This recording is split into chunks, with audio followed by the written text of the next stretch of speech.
So just as I promised, today I'm going to talk a little bit about my experience living in a Japanese share house. I'm going to talk about the good things and I'm going to talk about the bad things, and I'm going to summarize whether the whole experience was worth it or not.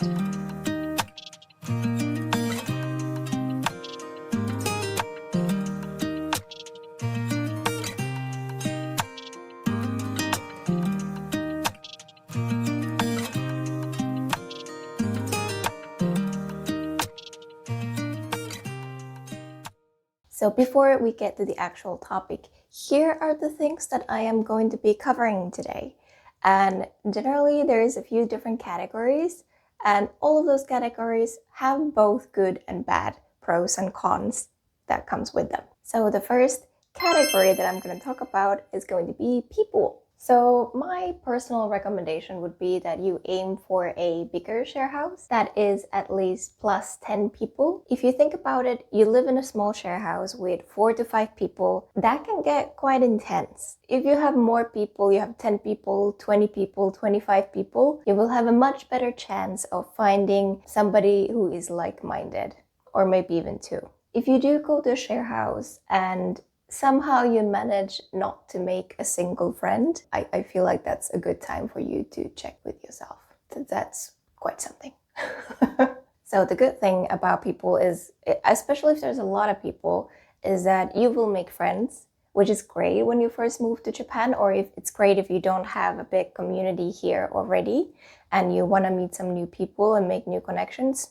Share house is a good place to start. However, living in a share house and moving in a share house is always going to be a gamble. You might get people who have difficult personalities, you get troubled people, you might even get people who live in the house like ghosts. You never see them, you never hear about them, and you just end up wondering, why are they living in a share house in the first place? So the worst case scenario would be that you get somebody who is really creepy. I have a story from another share house that my friends lived at. Basically, there was a guy who liked a girl who also lived in the share house, and it was found out that during the night, because the girl didn't lock her bedroom door, the guy would just come in and stare at her while she was sleeping.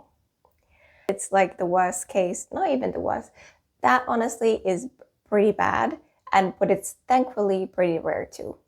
The one actual experience that I can share from my past that actually happened is from my own share house, where things got a little heated during COVID because people had different expectations on how somebody who is confirmed to have COVID, how are they supposed to act and behave in the house where they're still living with other people, even though you have a confirmed case of COVID. And some people were not bothered and some people were hella bothered. And it basically came down to a point where in the group chat, the guy was yelling in all caps, like, what are you going to do? Are you gonna find me? What you gonna do? Punch me in the face. And it was all very dramatic and stressful time for all of us.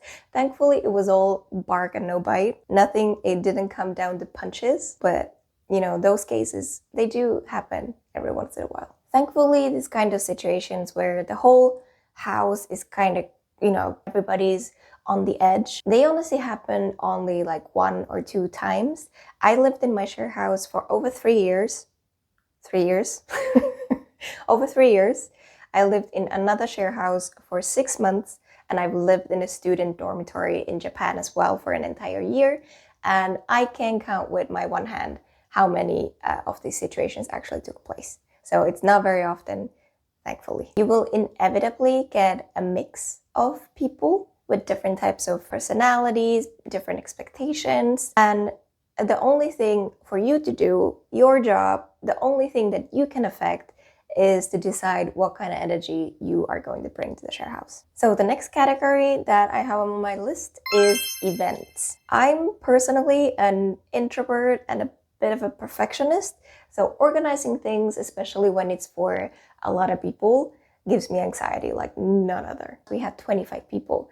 It's always somebody's birthday, it's a welcome party, it's a goodbye party, it's a Tuesday party. There's always parties going on, so it's organizing something is way more casual and there's no pressure, in the end, these are the people that you live with. So who are you trying to impress, really? Why take so much pressure? It's going to be all right. Also, for bigger trips, I really enjoyed the ones that we did go to with like 5 to 10 to 15 people. It's great because you have different type of personalities, so you usually have somebody who is down for organizing something, whereas if you are a bit more like me, who doesn't always have the energy for that or the mental space to handle all the specifics and the pressure and the questions and organizing, you can always take the supportive role and help the person who is the main lead in getting everything done, and just make sure that, you know, you give them the support that they deserve. As for the, let's say, flip side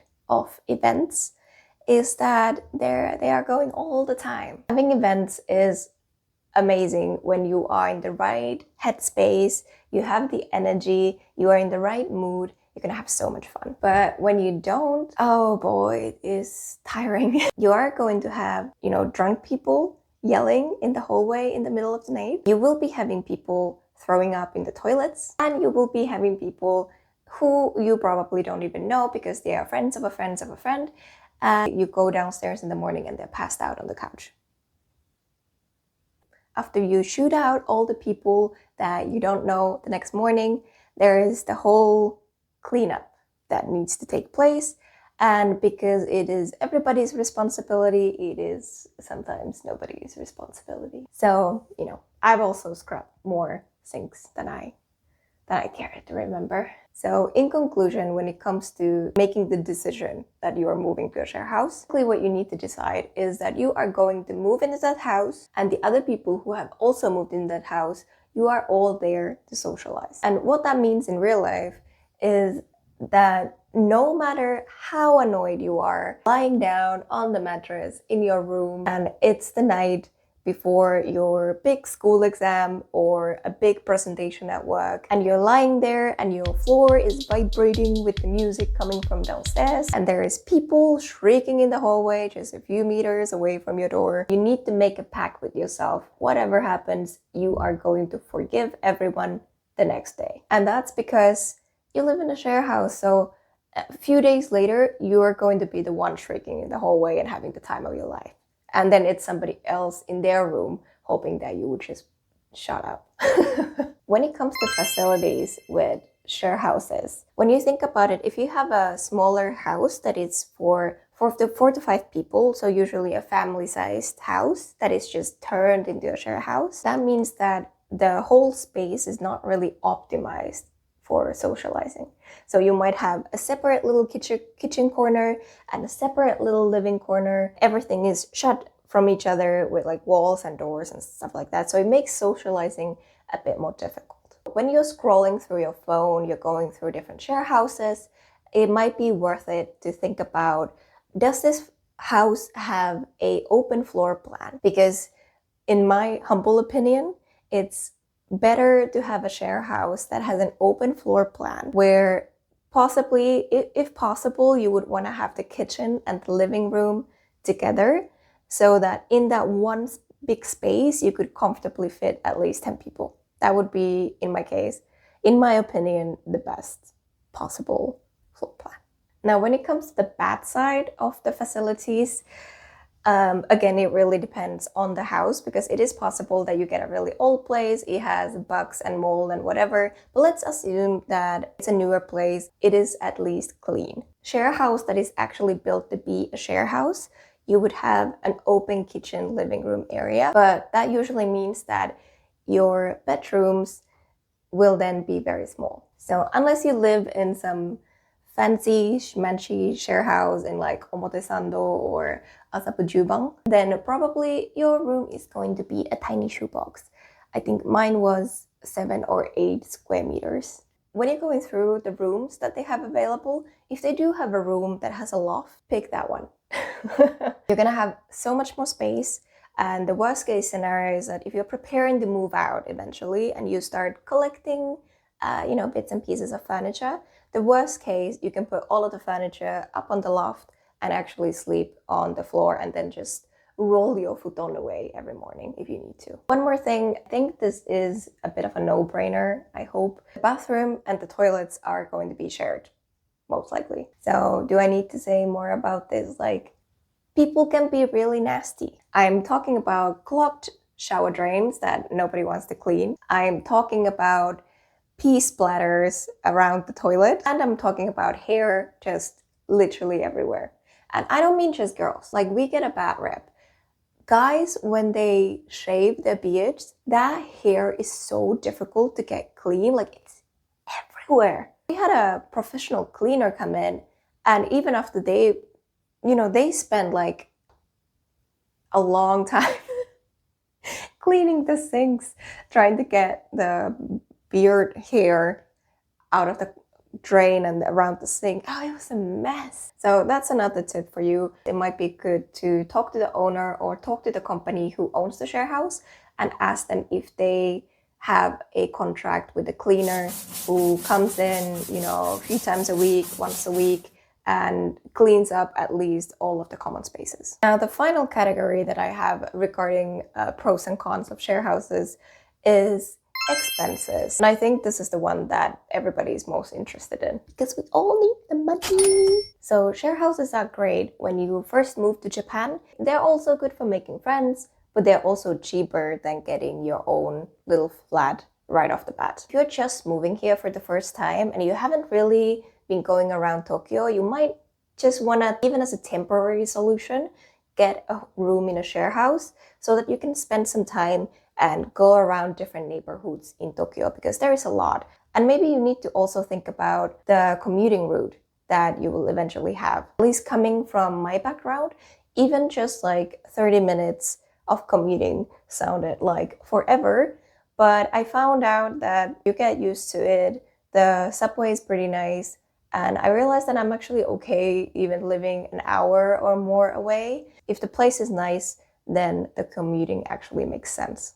Just take some time and explore. When you do actually decide the neighborhood that you want to live in, maybe you find your dream house, it is going to be hella expensive. I swear, it's a scam. Somehow, the realtors and owners have convinced everybody that they need to pay all those fees. It's a scam. It's a scam, I swear. Anyway, if you want to hear more about all kinds of hoops you have to jump in order to get an apartment, especially as a foreigner in Japan, then I can get into that in another video, because that's a whole another rabbit hole that we can go down. So let's talk about expenses. Let's talk about money. When I first moved into the share house that I was in, my monthly rent was 78,000 yen. On top of that, I had 14,000 yen for utilities. So altogether, I was paying 92,000 yen per month. However, I do want to point out that they have been raising their prices over the years because the share house that I was in was really popular. So actually already from my time, the rent went from 75 to 78,000 and the utilities went from 10,000 to 14,000. And as I just checked today, their website, it seems that my room is currently being rented at 80,000. So it's just going up all the time. Besides the rent and the utilities, there is of course other fees that you might have to pay, which is the usual one, the deposit that you will get back unless you have entirely destroyed your room. And also my share house had this plan where you had to renew your contract every 6 months, which was extra paperwork, it was a bother.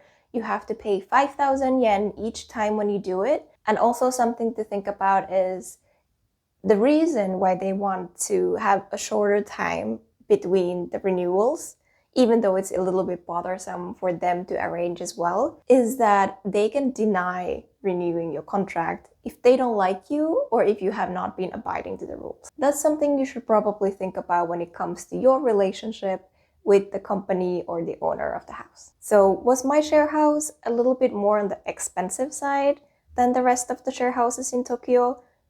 Yeah.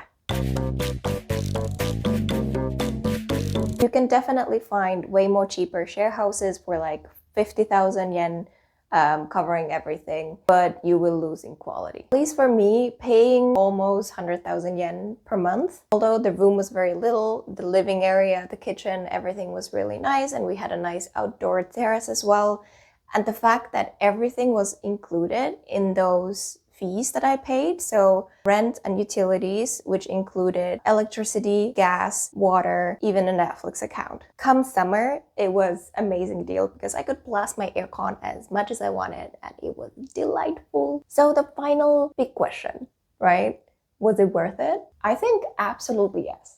I do not regret moving to the share house, and if I could go back in time and make the decision, I would still make the same decision. I would still move to that same share house. However, when you decide to go to a share house, you need to decide to go there with the right mindset. Everything will not always go the way you want it to go. It doesn't go the way you want it to go most of the time, if I'm honest. And people are not going to behave the way that you wish they would. If not having things be done exactly the way you want them to be done all of the time sounds like your worst nightmare, then maybe you want to skip on the whole share house experience entirely.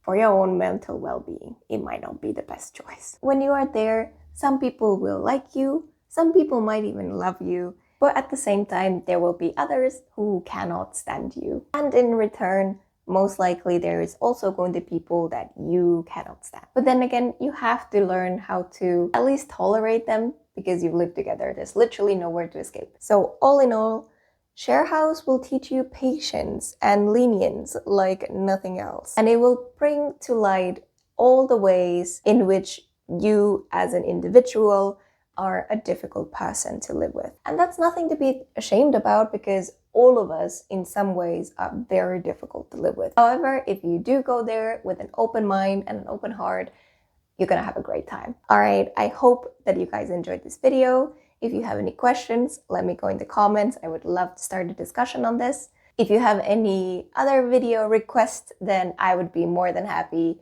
to make them come true. So let me know and I'll talk to you in the next one. Thank you! Bye!